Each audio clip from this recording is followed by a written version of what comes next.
Hello everybody, कैसे हो आप। ये फ्लेम एम्पर का एपिसोड नंबर 31 और इससे फिर से फाइटिंग सीन शुरू होने वाले हैं। जैसा कि हमने पिछले एपिसोड में देखा था कि किस तरीके से जियान के ऊपर वो झूठे इल्जाम लगाए जाते हैं, हम इसमें देखने वाले हैं कि किस तरीके से जियान इल्जामों का मुंह तोड़ जवाब देगा। अगर आप चीजों को मिस नहीं करना चाहते हो तो वीडियो को बिल्कुल एंड तक देखना, बट उससे पहले एक बार चेक कर लो कि आप सब्सक्राइब के बटन को दबाना भूल तो नहीं गए हो। बेल आइकन के बटन को भी ऑन करके रखना, जिससे फ्यूचर में आने वाला ऑसम कंटेंट आपके पास सबसे पहले पहुंचे। चलो फटाफट से पिछले एपिसोड का रिकैप कर लिया जाए। पिछले पार्ट के पहले हाफ में हमें जियान और उस मिस्टीरियस डीमन थंडर के बीच का फेस ऑफ दिखाया जाता है, क्योंकि इस मिस्टीरियस डीमन लाइटनिंग ने शुरुआत में गोल्डन डीमन पपेट को इंजर्ड कर दिया होता है। जियान अपनी पूरी स्ट्रेंथ का इस्तेमाल करके इसे कमजोर कर रहा था, जिससे इसे अब्सॉर्ब करके गोल्डन डीमन पपेट अपनी एवोल्यूशन को खत्म कर सके। और कुछ समय के बाद जियान इसे अचीव भी कर पाता है, जब उसकी कंटिन्यूअस अटैक्स की वजह से वो डिमोनिक लाइटिंग कमजोर हो गई थी। बारी आती है डीमन पपेट के स्टेज पे आने की। वो सभी की स्टंट आंखों के सामने उन आसमान से बरसे ब्लैक डीमन लाइटिंग बोल से जाके टकराने लगता है, लेकिन इस बार ये बिजलियां उसका कुछ बिगाड़ नहीं पाती, बल्कि वो उसके शरीर में अब्सॉर्ब होके उसे और भी पावरफुल बना रही थी। जब तक वो फिल्ड ट्रिबुलेशन क्लाउड्स पूरी तरीके से बिखरते हैं, तब तक डीमन पपेट का ऑरा एकदम खतरनाक लेवल पे चला गया था। जियान सेंस करता है कि भले उसका डीमन पपेट अभी पूरी तरीके से इवॉल्व न हो पाया हो, उसकी स्ट्रेंथ 4 स्टार 2 एम्पर के लेट स्टेज पे पहुंच चुकी है, यानी कि उसे परफेक्ट एवोल्यूशन के लिए बस एक कदम आगे बढ़ाना है। फिर ये स्ट्रेंथ भी जियान के लिए भी काफी होती है। जियान डीमन पपेट को वापस से स्टोरिंग में रख ही पाया था, तभी कल्डन के अंदर मेडसर्पिल हड़कंप मचाना शुरू कर देती है। फाइनली वो एक ड्रैगन के फॉर्म में उस कल्डन से बाहर आके भागने की कोशिश करती है, लेकिन ऑफकोर्स जियान इसे भागने का मौका नहीं देता। जब उस बिल को लगता है कि जियान उसे कैप्चर करने जा रहा है, तो वो जुनर के फॉर्म में ट्रांसफॉर्म हो गई थी, लेकिन ऐसा होने के बाद भी अपनी किस्मत को बदल नहीं पाती। जियान उसे कैप्चर करके सीधा अपनी स्टोरिंग में रख लेता है। इधर ही पिल रिफाइनमेंट सक्सेसफुल हुई होती है। वो म्यूलर जो कि अपने फादर के साथ आया था, वो जियान को बंदी बनाने की कोशिश करते हैं। ऑफ कोर्स यूयू बीच में आके इनके इरादों पे पानी फेर देते हैं, लेकिन तभी म्यूलर के फादर, जिसका नाम म्यूरे होता है, उसने वुचंग सिटी के सिटी ऑर्डर को बाहर निकाला था। इस वुचंग ऑर्डर के हिसाब से जो भी जियान को बचाने के लिए आगे आएगा वो वू सिटी का दुश्मन होगा। वो म्यूरे बताता है कि कुछ दिनों पहले मैजिकल बीस्ट माउंटेन रेंज में एक मिस्टीरियस पावरफुल एक्सपर्ट ने वो हुआन की जान ले ली है। साफ तौर पे उसका टारगेट था जियान। जब जियान कहता है कि तुम्हारे पास क्या प्रूफ है, प्रूफ के तौर पे म्यूरे एक सफेद रंग के कागज को बाहर निकालता है। इस पे वही मिल्की व्हाइट फ्लेम का ऑरा था जो कि जियान की फ्लेम से मैच खाता था। म्यूरे कहता है हमें फ्लेम का विस्प मैजिकल बीस्ट माउंटेन की उसी जगह पे मिला है जहाँ पे यंग मास्टर वू हुआन की जान गई है। अब इतनी बड़ी परेशानी से जियान कैसे बचने वाला है, चलो उसके बारे में जानते हैं इस एपिसोड में। अगर आप फाइटिंग सीन्स को मिस नहीं करना चाहते हो तो वीडियो को बिल्कुल लास्ट तक देखना। म्यूरे के इन शब्दों को सुन के सभी की आंखें जियान की तरफ मुड़ती हैं। इस समय जियान का चेहरा भी डार्क हो चुका होता है। म्यूरे कहता है जियान वो तुम ही थे जिसने वुचंग सिटी के यंग मास्टर वू हुआन की जान ली है। जियान बिना हेजिटेशन किए कहता है पेट्रियार्क मियो, ये आप कैसी जोक से भरी बात कर रहे हो। उन रियून से बाहर आने के बाद मैं लगातार यू फैमिली कंपाउंड में रह रहा हूँ, आखिर मेरे पास वहाँ पे जाने का समय कैसे होगा। और तो वो वू हुआन जिसे वू फैमिली का सक्सेसर बनाया गया था, उसे डेफिनेटली कई लोग गार्ड कर रहे होंगे। एज एल्केमिस्ट क्या आपको सच में ऐसा लगता है कि मेरे पास वू हुआन से डील करने की एबिलिटी है। मेरे कहता है लेकिन ये मिल्की व्हाइट फ्लेम तुम्हारे शरीर की ऊर्जा से मेल खाती है। म्यूरे को पता होता है कि जियान इतनी आसानी से कैप्चर नहीं होने वाला। यही रीजन था जिसकी वजह से वो अपने बेटे को लेकर यहाँ पे आया है, क्योंकि मिलर पहले से जियान से फाइट कर चुका है। वो जियान की फ्लेम को तुरंत ही पहचान जाता है। हवा में से टेंशन को फैलते हुए महसूस करके लोग एकदम शांत हो जाते हैं। इनकी डर और सस्पिशन से भरी आंखें लगातार जियान को देख रही थी। वो जियान के चेहरे के एक्सप्रेशन से पता लगाना चाहते थे कि क्या सच में जियान ने वो हुआन की जान ली है। यू फैमिली के एल्डर कहता है क्या वो हुआन की जान सच में से यंग मैन के हाथ से गई है। ये सुन के थर्ड एल्डर रिप्लाई करते हैं ऐसा होना नेसेसरी नहीं है, वो हुआन इतनी आसानी से मर नहीं सकता है। हो सकता है कि उसका बदला लेने का एक तरीका हो। अभी एल्केमिस्ट एसोसिएशन के प्रेसिडेंट बाइसू की नजरें भी उस मर्ग के ऊपर फोकस थे। वो कहते हैं वो सिटी का ये प्लान सच में काफी ज्यादा क्लेवर है। वो वू हुआन की मौत का बहाना बनाते हुए जियान को कैप्चर करना चाहते हैं। जियान को चुप्पी साधते हुए देख मर्ग के चेहरे पे प्राउड स्माइल आ जाती है। वो कहता है रियून्स के अंदर तुम्हारे और मेरे बेटे के बीच की फाइट को कई लोगों ने विटनेस किया था, वो तुम्हारी फ्लेम को तुरंत ही पहचान सकते हैं। जियान कहता है दो दी कॉन्टिनेंट में कई तरीके की फ्लेम्स हैं, क्या हर वो इंसान जिसके पास मिल्की व्हाइट फ्लेम हो वो हुआन का कातिल होगा। जियान को बताता कि एक ट्रैप है। भले ही जियान अभी कहने की कोशिश करता है कि वो हुआन जिंदा है, तब भी लोग उसके ऊपर भरोसा नहीं करने वाले। मरी कोल्ड आवाज में कहता है भले औरों के पास सफेद रंग की फ्लेम्स हो वो कुछ प्रूव नहीं करता, लेकिन मेरे बेटे मुलर ने मुझे बताया है कि इन रियूज में सबसे ज्यादा फायदा तुम्हें हुआ है और तुम्हारे रून से बाहर आने का समय मैजिकल बीस्ट माउंटेन रेंज के इंसिडेंट से मैच खाता है। इस वजह से तुम सबसे बड़े सस्पेक्ट हो और तो तुम्हारे पास वो सेम फ्लेम है जिसे इस्तेमाल कर करके उस मिस्टीरियस फिगर ने वो हुआन के ऊपर हमला किया था। आखिर इतना बड़ा कोइंसिडेंट कैसे हो सकता है? म्यूरे की पूरी एक्सप्लेनेशन को सुन के लोगों का डाउट और बढ़ जाता है। इन सभी की हॉरिफाइड आके जाती है जियान की तरफ। ये लोग भरोसा नहीं कर पा रहे थे कि एल्केमिस्ट जिसकी उम्र इतनी ज्यादा कम लग रही है वो सिटी के सबसे टैलेंटेड जीनियस की जान ले सकता है। दूसरी कॉन्टिनेंट में इस फैक्ट को सभी जानते थे कि एल्केमिस्ट के पास बहुत अच्छी फाइटिंग पावर्स होती नहीं है। सिचुएशन को देख के जियान भी इम्पेशेंट हो गया था। वो कहता है पेट्रियार्क म्यू, मैं तुम्हारे साथ ये फालतू की बकवास नहीं करना चाहता हूँ। अगर तुम्हारे पास पक्का सबूत ना हो तो अपने इन बेसलेस एक्यूजेशंस को अपने पास रखो। सिर्फ दूसरों का कुत्ता बन के भौंकना ये तुम्हारी रेपुटेशन के लिए भी सही नहीं है। और जहाँ तक बात रही कि मैं क्या करता हूँ, इसका फैसला करने का तुम्हारे पास अधिकार नहीं है। ये कहने के बाद जियान किसी का भी इंतजार नहीं करता। वो पीछे मुड़ के यू फैमिली कंपाउंड में जाने लगता है और एक कहता है जियान, अगर तुम सच में निर्दोष हो तो तुम्हें हमारे साथ वो सिटी चल के उसे क्लियर करना होगा। वो अपने हाथ को आगे बढ़ा के बोलता है, इसे पकड़ो जाके। इस मरे के सिग्नल को देख के उसके पीछे खड़े 10-15 एलीट फाइटर्स सीधे जियान को घेरने के लिए आगे बढ़ते हैं। इन सभी के वेपन्स हाथ में आ गए थे और पहने अटैक्स को जियान के ऊपर लॉन्च कर दिया जाता है। यू फैमिली के थर्ड एल्डर का ध्यान जियान की तरफ गया था। वो फाइनली साय करते हैं। लगता है आज चीजों का आसानी से हल नहीं निकलने वाला। वो एक कोल्ड आवाज में कहते हैं, क्या तुम्हें सच में ऐसा लगता है कि तुम हमारी यू फैमिली कंपाउंड के सामने मनचाहा बर्ताव कर सकते हो? उन म्यू फैमिली के लीड्स ने भी सोचा नहीं होता कि यू फैमिली के थर्ड एल्डर जियान को इस तरीके से प्रोटेक्ट करेंगे। थर्ड एल्डर के एक्शन को देख के जियान भी स्टार्टल हो गया था। एक पल के लिए शांत रहने के बाद जियान अपने कदमों को आगे बढ़ाता है। उसकी मूवमेंट्स को सेंस करके म्यू फैमिली के वो चेले चपाटे एकदम सतर्क हो जाते हैं। इनके हाथों में दुखी इकट्ठी होने लगी थी। म्यू फैमिली के इन लोगों को अटैक करने के लिए तैयार होते हुए देख जियान की आइज को नजर जाती है म्यूरे के ऊपर। वो कहता है, म्यू फैमिली पेट्रियार्क, तुम्हारा ये सब करने का क्या मतलब है? इस समय जियान की फिस्ट भी टाइट हो चुकी होती है। भले वो फालतू वो मार्शल फैमिली से टकराना ना चाहता हो, लेकिन इसका मतलब ये भी नहीं है कि जियान अपने आप को इस तरीके से दबने देगा। अभी जियान की स्ट्रेंथ भी 3 स्टार 2D के पीक पे पहुंच चुकी होती है और तो वो एक फर्स्ट ग्रेड एम्पर लेवल का एल्केमिस्ट है। इन दोनों स्टेटस को जोड़ के उसके सामने म्यूरे को भी रिस्पेक्ट दिखानी चाहिए। जियान जानता था कि यू फैमिली की टेरिटरी है, इस वजह से वो यहाँ पर ज्यादा बड़ी परेशानी को खड़ा नहीं करना चाहता। मरिक कहता है, हम अगर तुम सच में कुछ भी नहीं जानते हो तो तुम्हें चुपचाप हमारे साथ चलना चाहिए। जिस तरीके से म्यूरे लगातार यू फैमिली को इग्नोर कर रहा था, अब तक यू के चेहरे पे भी गुस्सा आ चुका होता है। वो एक कोल्ड आवाज में कहते हैं, इनफ। यू अच्छे से जानते थे कि जब अपनी बेटी के साथ मैजिकल बीस्ट माउंटेन रेंज की गहराइयों में गए होते हैं तब जियान ने वुहान को सीरियसली इंजर्ड कर दिया था। लेकिन तब उस ब्लैक क्लोथ मैन ने वुहान को भी रेस्क्यू किया होता है। भले तब वुहान सीरियसली इंजर्ड हो, उसकी जान तब भी गई नहीं थी। यू बिल्कुल बिलीव नहीं करते हैं कि वुहान की शरीर की उन चोटों को वो फैमिली अपने रिसोर्सेज के साथ सही नहीं कर पाई। यू को बीच में आते हुए देख म्यूरे हंसने लगता है। वो कहता है, पेट्रियार्क म्यू, बीच में आने की जल्दबाजी न करो। ये मेरी म्यू फैमिली और जियान के बीच का पर्सनल मैटर है। अगर सच में यू फैमिली इसमें इन्वॉल्व होना चाहती है तो फिर हमें तुम्हारी यू फैमिली के साथ युद्ध छेड़ने में कोई परेशानी नहीं है। यू भी हंस के बोलते, हाँ, जियान सिर्फ मेरी यू फैमिली का एक ऑनर्ड एल्डर नहीं है बल्कि उसके हमारी यू फैमिली के ऊपर कई एहसान भी है। आज मैं भी देखता हूँ कि मेरे होते हुए जियान को कौन ले जाता है। यू को ऐसे निर्णय पे आते हुए देख कुछ एल्डर्स तुरंत ही एंग्शियस आवाज में कहते हैं, फैमिली हेड, हम यू फैमिली और वो फैमिली के बीच के वॉर को इस समय बिल्कुल अफोर्ड नहीं कर सकते हैं। आपको प्लीज इस डिसीजन के बारे में दोबारा सोचना होगा। इन सभी की बातों को सुनने के बाद भी यू के चेहरे पे कोई बदलाव नहीं आता। वो स्माइल के साथ कहती है, मैं अपना मन बना चुका हूँ और उसके कॉन्सिक्वेंसेस मुझे स्वीकार है। अभी अपने फादर को जियान के लिए ऐसे खड़े होते हुए देख यूरू की आंखों में भी एक अलग ही स्तर की चमक आ चुकी होती है। दूसरी तरफ म्यूरे एकदम फ्यूरियस हो गया था। वो चिल्ला के बोलता है, हम ओल्ड मैन यू तुम्हें इतना इग्नोरेंट नहीं होना चाहिए। वो आगे हाथ वेव करके बोलता है, चाहो जियान के ऊपर हमला कर दो। जियान समझ जाता है कि सिर्फ बातों से काम नहीं चलने वाला और यू फैमिली ने पहले ही जियान के लिए काफी कुछ कर दिया है। वो नहीं चाहता था कि उसकी वजह से यू फैमिली और वो फैमिली के बीच में वॉर शुरू हो जाए। जियान कहता है, सीनियर, आपको बीच में इंटरवीन करने की आवश्यकता नहीं है, मैं इसे अकेले हैंडल कर सकता हूँ। म्यू फैमिली की एलीट फोर्स अपने टॉप डिसाइपल से बनी हुई थी। इन्हें 7 मेजर सिटीज के टैलेंटेड डिसाइपल्स में से चूज किया गया है। जब वे अटैक करते हैं तो एक हायर लेवल कल्टीवेशन के एक्सपर्ट को भी इनसे डील करने में परेशानी हो सकती है और इन सभी की औरों को सेंस करके मालूम पड़ रहा था कि इनकी स्ट्रेंथ कम से कम 3 स्टार 2D की है। जैसे जैसे वो सोर्ड के शेडोज सभी दिशाओं से जियान के करीब आती है, जियान का चेहरा कोल्ड हो गया था। वो अपने पीठ से हैवी रूलर को पकड़ के तेज आवाज में रोर करते हुए बोलता है, गेट लॉस्ट। साथ ही वो अपने रूलर को अपने चारों तरफ एक सर्कल में घुमा देता है। भले इस स्पेल को रिफाइन करने में जियान काफी एग्जॉस्ट हो चुका हो, 2 एम्पर की कल्टीवेशन होने की वजह से उसका शरीर हमेशा नेचुरल एनर्जी को अब्सॉर्ब करता रहता था। खासकर जो उसने कुछ समय पहले मेडिसिन पिल्स को कंज्यूम किया होता है, वो अपने इफेक्ट्स को दिखाना शुरू कर चुकी थी। जैसे ही जियान अटैक को लॉन्च करता है, सभी को कोई क्लैंक क्लैंक की आवाज सुनाई देती है। जियान के चारों तरफ कई चिंगारियां फैल रही थी। भले ही जियान के काउंटर अटैक को इन सभी वेपन से रोक लिया हो, लेकिन हैवी रूलर से जो फोर्स ट्रांसमिट हुई थी उसकी वजह से म्यू फैमिली के एलीट एक्सपर्ट्स अपने मुंह से मफल आवाजें फेंकते हुए दूर चले जाते हैं। जमीन पर कई मीटर्स तक घसीटने के बाद ही ये सभी अपने आप को स्टेबलाइज कर पाए थे। जब इन सभी का ध्यान जाता है अपनी सोर्ड्स के ऊपर, वो पाते हैं कि इनकी तलवारें टूटने की कगार पे आ गई है। इन सभी के चेहरों पे शौक दिखाई देता है। अब ये फाइनली समझ पा रहे थे कि आखिर म्यूलर जैसा एक्सपर्ट भी जियान के हाथ से क्यों हार गया। इस समय जियान के एक्सप्रेशन भी काफी ज्यादा डार्क हो चुके थे। वो मरे की तरफ देख के बोलता है, म्यू फैमिली हेड ये तुम क्या कर रहे हो? वो मरे एक इंडिफरेंट आवाज में कहता है, मिस्टर जियान जब तक आपका नाम क्लियर नहीं हो जाता है आपको हमारे साथ चलना होगा। ये वो सिटी लॉर्ड का ऑर्डर है। ये सुन के जियान की आंखें नैरो हो जाती हैं। वो कहते लगता है आज बैटल होके ही रहेगी। फिर उसकी नजरें जाती है मरे के ऊपर। वो अपने रूलर के हैंडल को टाइट तरीके से पकड़ता है, लेकिन उसकी बॉडी रिलैक्स हो गई थी। देखने से ऐसा लग रहा था जैसे जियान सरेंडर करना चाहता हूँ। जियान के एक्शन को देख के मेरे भी अंदर से काफी रिलीफ फील करता है, लेकिन उसे ऐसा लगा ही था। तभी हम जियान को अपने पैरों को जमीन में पटकते हुए देखते हैं। एक तेज बैंग की आवाज के साथ वो म्यू फैमिली के गार्ड की तरफ शूट हो जाता है। म्यूरी चिल्ला के बोलता है, रोको इसे। जियान के सबसे करीब मिलर था, इस वजह से सबसे पहले वही रिएक्ट करता है। वो अपने आप को किसी तीर की तरह आगे लॉन्च कर देता है। At the same time Miller की फिस्ट के सामने वो विंड एनर्जी इकट्ठी हो गई थी। वो क्लियरली जियान का रास्ता रोकना चाहता था। म्यू फैमिली में मिलर को अपनी हैवी स्टैंड के साथ साथ अपनी स्पीड के लिए भी जानना जाता है। अपने पीछे इस विंड रशिंग साउंड को सुन के जियान बिना पीछे मुड़े अपनी रूलर को घुमाता है। बैंक की आवाज के साथ हम दोनों को पीछे हटते हुए देखते हैं, लेकिन फर्क बस इतना होता है कि इस अटैक की वजह से जियान को और भी आगे बढ़ने की ताकत मिल जाती है। जियान को और भी तेज भागते हुए देख मेरे चिल्ला के बोलता है, आज जियान कैप्चर होना चाहिए। मेरे के ऑर्डर्स को मानते हुए उसके पीछे 3 एल्डर्स खड़े होते हैं। वो एक ही फ्लैश में जियान को 3 डायरेक्शन से घेर लेते हैं। इनके बीच में एक ट्रायंगुलर फॉर्मेशन बन गई थी। इन तीनों की कंबाइंड दुकी जियान के भागने के सारे रास्तों को रोक लेती है। आसमान में फ्लोट कर रहे तीनों एल्डर्स जियान को एकदम कोल्ड एक्सप्रेशन के साथ देख रहे होते हैं। सिर्फ इन तीनों के औरों की वजह से ही स्पेस में कई रिपल्स बन रही थी। इन म्यू फैमिली एल्डर्स के पावरफुल औरों को सेंस करके जियान के चेहरे का हाव भाव बदल जाता है। वो कहता है, 3 4 स्टार 2 एम्परर्स, अब मामला सीरियस हो गया है। पीछे खड़ी यूरू जियान को चेतावनी देते हुए बोलती है, जियान तुम्हें केयरफुल रहना होगा। ये म्यू फैमिली के 3 एल्डर्स भले ही सिर्फ इनिशियल 4 स्टार दूधी की स्ट्रेंथ को रखते हो, लेकिन असल में तीनों जुड़वा भाई है। इनके बीच में एक ऐसा बॉन्ड है जिसे साथ में बहुत ही अच्छे से कोऑर्डिनेट कर सकते हैं। ऐसा होने पर इनकी स्ट्रेंथ एक मिडिल स्टेज के 4 स्टार दूधी से कंपेयर करी जा सकती है। अभी म्यूरी को ऐसा लग रहा था जैसे जियान उसके जाल में फंस गया हो। वो कहता है, जियान तुम सरेंडर कर दो। अगर हमारे इल्जाम गलत होते हैं तो हम तुमसे माफी मांग लेंगे, लेकिन तुम्हारे पास हमारे साथ चलने के अलावा और कोई विकल्प नहीं बचा है। तभी मेरे को कुछ और सेंस होते हैं। ये राइस हो रहे और यू फैमिली और एल्केमिस्ट एसोसिएशन की तरफ से थे। वो कहता है, ये मेरी वो सिटी और जियान के बीच का मामला है। अगर इसमें कोई अपनी टांग अड़ाता है तो वो सिटी का दुश्मन होगा। मेरे की बॉर्डिंग को सुन के यू फैमिली के मेंबर्स एक दूसरे की आंखों में देखते हैं। इन सभी के चेहरों पे कॉशियस एक्सप्रेशन थे। सिचुएशन को देख के यूरू काफी ज्यादा एंग्शियस हो जाती है। वो अपने फादर से बोलती है, फादर अब हमें क्या करना चाहिए? क्या हम उसकी हेल्प नहीं करने वाले? जब यूयू अपनी बेटी के माथे पे चिंता की लाइंस को देखते हैं वो अंदर से हेल्पलेस फील करते हैं। यूयू कहते हैं, हम चलो थोड़ा रुक के देखते हैं। जियान के कॉन्फिडेंस को देख के ऐसा लग रहा है जैसे उसके पास इस मामले को हैंडल करने का कोई तरीका हो। अगर चीजें सच में काम नहीं करती हैं तो हम समय रहते उसकी मदद करेंगे। अपने फैमिली हेड के एक्शंस को देख के यू फैमिली मेंबर्स भी समझ जाते हैं कि यू फैमिली कुछ समय तक इस कॉन्फ्लिक्ट को अवॉइड करेगी। किसी को बीच में इंटरफेयर न करते हुए देख मेरी और भी रिलीफ फील करता है। अब वो जियान को पकड़ने के लिए और भी ज्यादा कॉन्फिडेंट हो गया था। फाइनली उसकी नजरें जाती है उन तीनों एल्डर्स की तरफ। वो अपने हाथ को उठा के नीचे करते हुए बोलता है, ठीक है, इसे कैप्चर करो। मेरे की कमांड को सुन के तीनों एल्डर्स ने अपनी पूरी पावर को अनलीश कर दिया था। जैसे इनकी औरों का प्रेशर इंटेंसिफाई होता है, हम आसमान में एक काफी बड़े एनर्जी स्टॉर्म को बनते हुए देखते हैं। अपने चारों तरफ इन बुड्ढों के मैजिक ऑरे को सेंस करके इंस्टिंक्टिवली जियान के कदम पीछे हटने लगते हैं। जियान ने भी सोचा नहीं होता कि सिर्फ 3 4 स्टार दूधी लेवल के पावर हाउस उसे ऐसे प्रेशराइज कर पाएंगे। अगर उसके सामने सिर्फ एक 4 स्टार दूधी एक्सपर्ट होता तो जियान को ज्यादा परेशानी नहीं होती, लेकिन उस मेरिक के साथ साथ इन 3 4 स्टार दूधी एक्सपर्ट्स को और देख के जियान समझ आता है कि मेरे यहाँ पे पूरी तैयारी के साथ आया है। जियान कहता है, 3 4 स्टार दूधी लेवल के एक्सपर्ट अगर मेरे खिलाफ एक्शन ले रहे हैं, लगता है वो फैमिली मेरे ऊपर कुछ ज्यादा इंपॉर्टेंस लगा रही है। आसमान में खड़ी म्यू फैमिली के मेंबर्स भी नीचे के सीन को ऑब्जर्व कर रहे होते हैं। इन्हें भी ऐसा लग रहा होता है कि जियान को कैप्चर करने के लिए 3 4 स्टार दूधी एक्सपर्ट्स को भेजना राई का पहाड़ बनाना है। आखिरकार ये तीनों मिलकर एक 4 स्टार दूधी पावर हाउस को भी संभाल सकते हैं। ऑफ कोर्स ऐसे सवाल सिर्फ म्यू फैमिली के एलिट्स के दिमाग में नहीं आ रहे थे। चिंगचन सिटी के सारे लोग इस सिचुएशन से काफी ज्यादा कंफ्यूज होते हैं। आसमान में से बदलाव को देख के यू फैमिली के 3rd एल्डर भी कहते हैं, इस लड़के की परेशानी अब सच में बढ़ गई है। अगर ये तीनों बुड्ढे साथ में एक्शन लेते हैं तो मैं भी कुछ समय के लिए डिले हो जाऊंगा। यू इस बात पे एग्री करते हैं। उनकी नजरें जाती है यूरू के चेहरे पे जो कि एंग्शियसनेस के मारे एकदम लाल पीला हो रहा था। यू फाइनली अपने दिमाग में प्लान्स को बनाना शुरू कर देते हैं। बायरू प्रेसिडेंट बाइसू से बोलते हैं, ओल्ड मैन सू,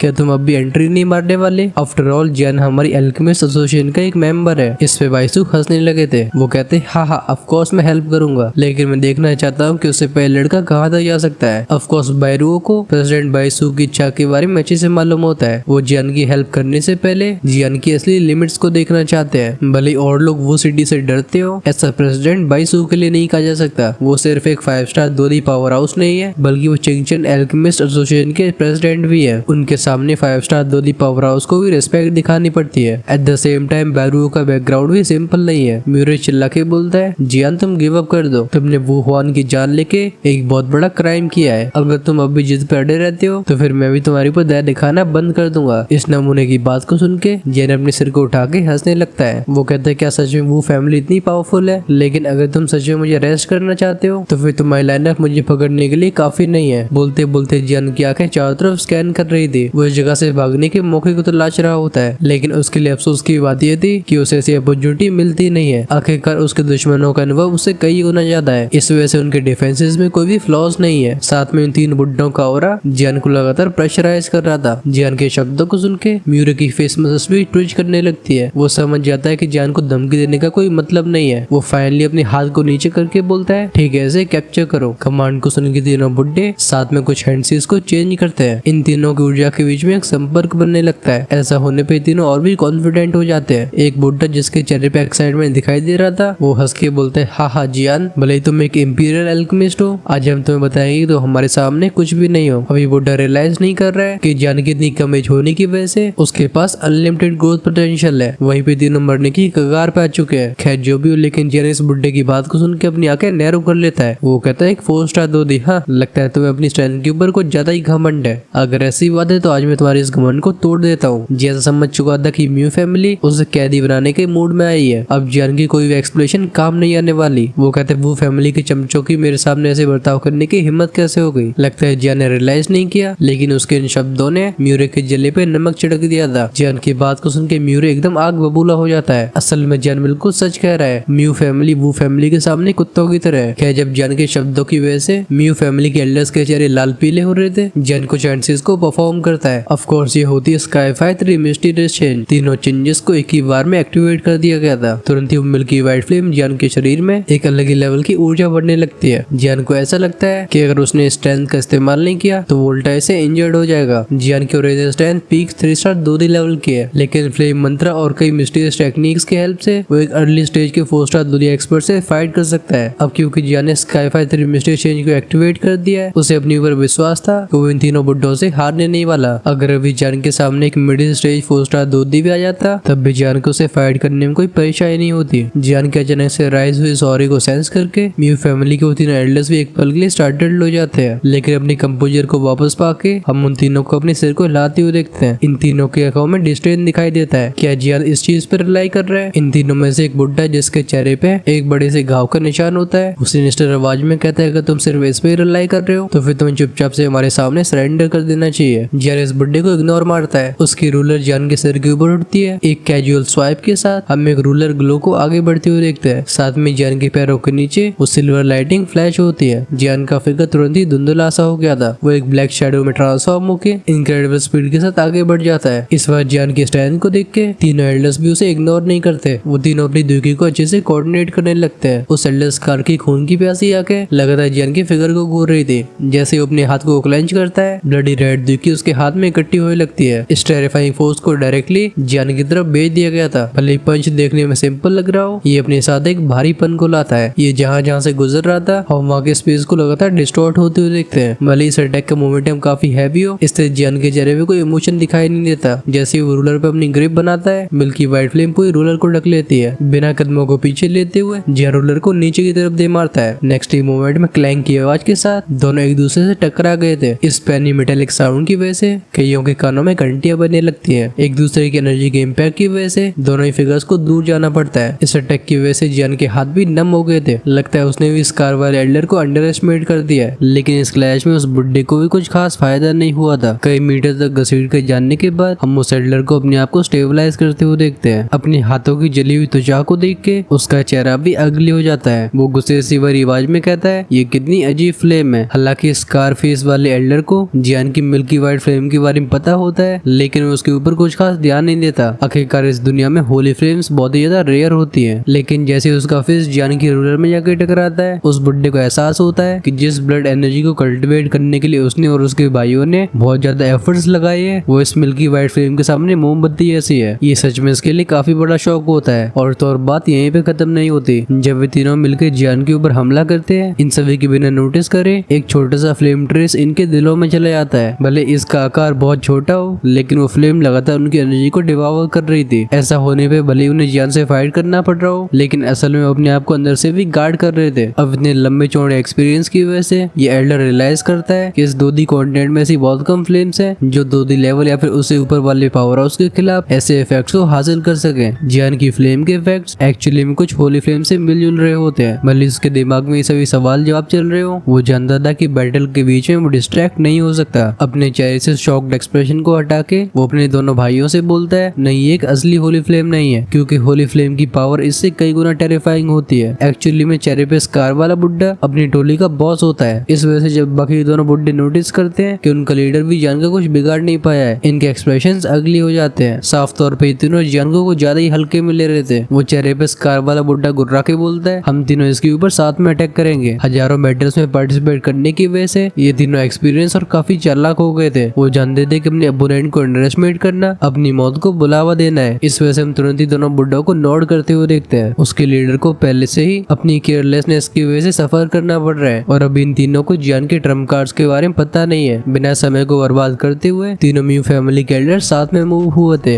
एक ही फ्लैश में जियान को सराउंड कर लेते हैं। जियान फिर से उस ट्रायंगुलर फॉर्मेशन में फंस जाता है। अपनी सिचुएशन को जान के जियान की बांह से कुट जाती है। वो सेंस करता है कि इस फॉर्मेशन से बाहर जाने का कोई रास्ता नहीं है। अगर वो उसे तोड़ना चाहता है तो उसे इन बुड्ढों से हेड ऑन फाइट करनी होगी। जियान मन ही मन में कहता है, ये म्यू फैमिली सच में अपनी एबिलिटीज रखती है, लेकिन तब भी वो फैमिली के चमचे क्यों बने हुए हैं? इसके बारे में सोच के जियान के चेहरे पे एक डिस्टेंट फ्लैश होता है। बिना हेजिटेशन के वो अपनी रूलर को तेजी से घुमाने लगा था। जियान के रूलर को अपनी तरफ आगे बढ़ते हुए देख वो चेहरे पे घाव के निशान वाला एल्डर फिर से अपने फिस्ट के सामने ब्लड एनर्जी को इकट्ठा करता है। जियान की रूलर को अपनी तरफ आते हुए देख वो बुड्ढा बिना किसी हेजिटेशन के अपने दोनों हाथों को आगे बढ़ा देता है। लगता है वो हैवी रूलर को स्नैच करने की कोशिश कर रहा है। अगली पल में हल्के से पफ साउंड के साथ रूलर उस बुड्ढे के हाथों से टकरा जाती है। लेकिन उसके लिए फ्रस्ट्रेशन की बात ये होती है कि पूरी ताकत लगा देने के बाद भी वो रूलर को बस हिला पाया था। लेकिन इसके एक्शन को देख के जियान का चेहरा डार्क हो जाता है। एक ही थॉट के साथ वो मिल्की वाइट फ्लेम उसके शरीर से बाहर आती है। ऑलमोस्ट इंस्टेंटली रूलर के चारों तरफ फ्लेम का टेम्परेचर बहुत ही खतरनाक रेट से राइज होने लगता है। इस इंटेंस हीट की वजह से उस बुड्ढे के हाथों की ब्लड कलर की एनर्जी काफी तेजी से वेपराइज होने लगी थी। हमें कई सिजल के साउंड सुनाई देते हैं, लेकिन लगता है इस बार ये बुड्ढा मन बना के आया था। चाहे वो कितनी भी तकलीफ महसूस कर रहा हो, जियान की रूलर को पकड़ने वाले उसके हाथों की मसल्स एकदम टाइट हो जाती हैं। उसके हाथों की नसें ब्लू पाइथन्स की तरह क्लियरली विगल करते हुए दिखाई देती हैं। फाइनली एक झटके के साथ वो हैवी रूलर को जियान के हाथ से खींच लेता है। भले उसके हाथ से उसका हथियार चला गया हो, जियान के चेहरे के हाव एकदम नेचुरल रहते हैं। पलक झपकते उसका फिगर ब्लरी हो गया था। अब क्योंकि बारी सी रूलर उसके हाथों से चली गई है, जियान की स्पीड और स्ट्रेंथ एकदम राइज होती है। बस एक ही सेकंड के अंदर जियान अपनी पीक पे पहुंच जाता है। नेक्स्ट मोमेंट में जियान उस कार्ड रेडलर के सामने अपीयर हुआ था। जैसे वो अपनी उंगलियों को कर्ल करता है, उसकी फिस्ट के चारों तरफ का स्पेस टूटने लगता है। बिना हेजिटेशन के जियान ने स्पंज को उस कार्ड रेडलर के सीने में दे मारा था। इस टेक्निक का नाम था 8 एक्सट्रीम कोलैप्स। जैसे ही जियान के पंच उस एल्डर के सीने के बीच में कांटेक्ट होता है, एक खतरनाक फोर्स इरप्ट हुई थी। हम पॉइंट ऑफ इम्पैक्ट के चारों तरफ की हवा को फटते हुए देखते हैं। भले ही जियान की टेक्निक बस जोन क्लास की हो, लेकिन कभी कभी जियान के हाथ में बहुत ही मिरेकुलस इफेक्ट दिखा देती थी। खासकर जब दूसरी पार्टी अपनी बॉडी के अंदर की फ्लेम में उलझी हुई हो। जैसे ही कोलियन होता है, वो एल्डर अपने आप को डिफेंड नहीं कर पाया था। बैंक की आवाज के साथ हम उसे फुटबॉल की तरह पीछे जाते हुए देखते हैं। इस टेरिफाइंग अटैक की वजह से ऐसा लगता है उसके सीने में डेंट आ गया हो। वो जैसे से अपने लड़खड़ाते कदमों को रोक पाया था, लेकिन इससे पहले वो अपने आप को स्टेबलाइज कर पाता, पफ की आवाज के साथ हम उसे खून फेंकते हुए देखते हैं। अपने हाथों में अपने खून को देख के उस कार्ड एल्डर का चेहरा एकदम लाल हो गया था। वो किलिंग इंटेंट से भरी आवाज में रोर करके बोलता है, इसे खत्म कर दो। भले ही सिर्फ एक ही पंच में जियान ने उस कार्ड एल्डर को पीछे फेंक दिया हो, तभी जियान की बांह सिकुड़ गई होती है। जियान का स्पिरिचुअल परसेप्शन उसे बताता है कि वो चेहरे पे स्कार वाला एल्डर उसके अटैक से काफी घायल हो गया है। भले ही जियान की फ्लेम एक ट्रू होली फ्लेम ना हो, तभी वो 23 तरीके की हेवी फ्लेम से मिलके बनी है। नाइल्टी डिवाइनिंग फ्लेम और प्योरिफाइड डिवाइन लोटस फ्लेम का